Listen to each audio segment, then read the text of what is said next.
칭찬할 건 칭찬한 뒤에 비판하도록 하겠습니다.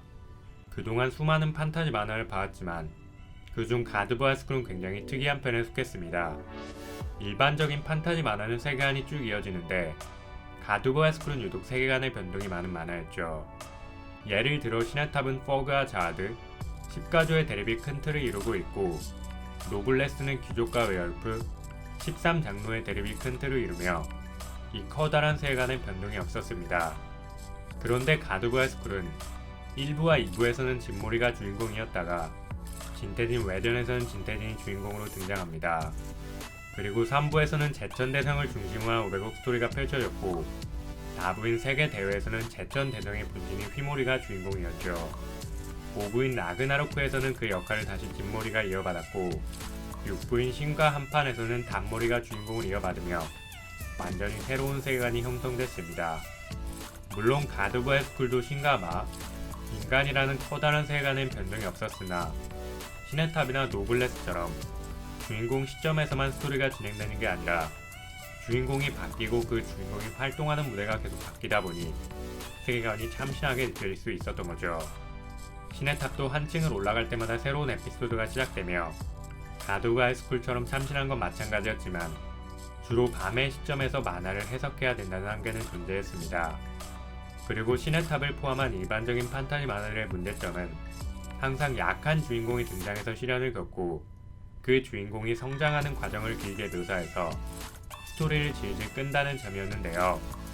가드 오브 하이스쿨에서는 애초에 번치킨 캐릭터를 주인공으로 선정해서 루즈하게 느껴질 수 있는 부분을 아예 없앴고 지루하게 느껴질 때마다 세계관을 계속 바꾸며 웹툰을 볼 때 전혀 지루하다는 느낌을 받을 수 없었습니다.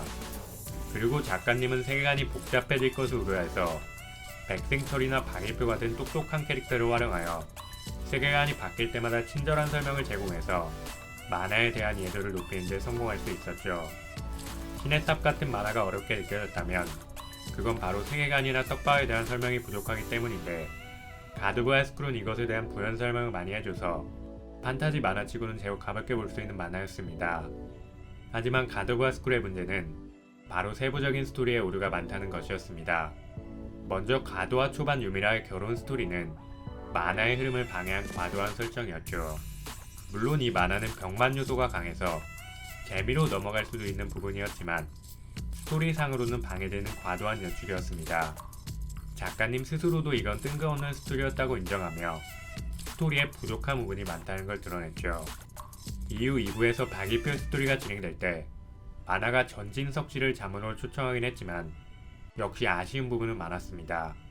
금제에 관한 설정을 살펴보면 말이죠. 금제를 풀 수 있는 게 열쇠인 건 맞지만 분명 그 열쇠는 눈앞에 있는 사람의 금제만 풀 수 있었습니다.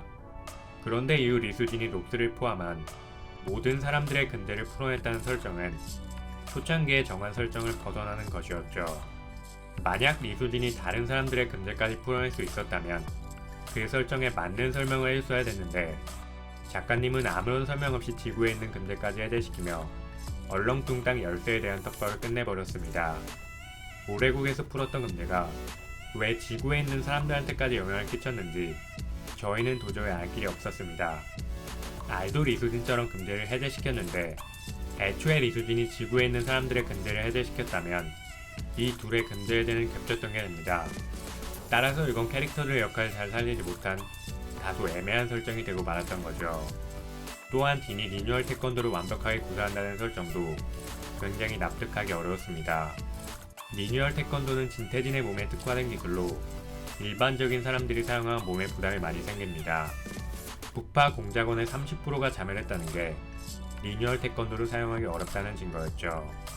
진모리와 제천대성이었으니 그렇다고 쳐도 병실에 누워있던 비실비실했던 애가 몇 년 만에 회복해서 며칠 만에 리뉴얼 태권도를 완벽하게 구사한다는 설정은 너무 억지스럽게 느껴졌습니다. 그런데 여기서 더 나아가 딘은 진태진이 수많은 인내 끝에 깨달은 무반동 차기를 사용할까지 했는데요. 진태진은 특별 문화재로 더식스 6명과 싸워서 이겼고 수신 후보에 선정됐던 사람이며 태초의 사력을 사용한 상만진과의 대결에도 밀리지 않았던 그야말로 무투의 정점에 있던 사람입니다.